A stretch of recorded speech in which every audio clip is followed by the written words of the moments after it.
یہ قوم کے جذبات میں باتیں پھیلائی جا رہی ہیں کہ یہ ماسٹر پلان ہے جی، ٹرمپ جو ہے وہ دونوں طرف کھیلتا ہے جی، ٹرمپ جو ہے انڈیا کے ساتھ انڈیا کو بھی دھوکہ دے رہا ہے اور عمران خان کو بھی دے رہا ہے۔ عمران خان جو ہے جس طرح جد و جہد کر رہا ہے وہ تاریخ کا حصہ ہے۔ 27 تاریخ کو میں سلامتی کونسل سے مطمئن نہیں ہوں، لیکن میں مایوس بھی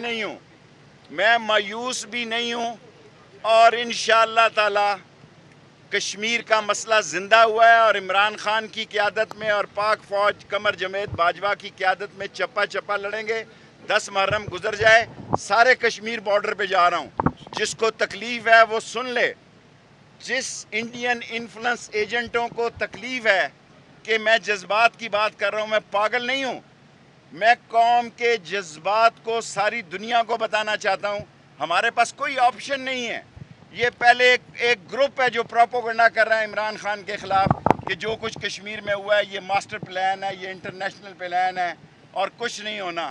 کشمیر کا مسئلہ حل ہونا ہے، عمران خان اور قمر جاوید باجوہ کی چیف آف آرمی سٹاف کی قیادت میں حل ہونا ہے، اور قوم کا بچہ بچہ پاک فوج کے ساتھ اور کشمیریوں کے ساتھ کھڑا ہے۔ جو کشمیریوں سے دھوکہ کرے گا وہ مودی کا یار ہوگا، جو کشمیر کی جد و جہد آزادی کا مخالف ہوگا وہ غدار وطن ہوگا۔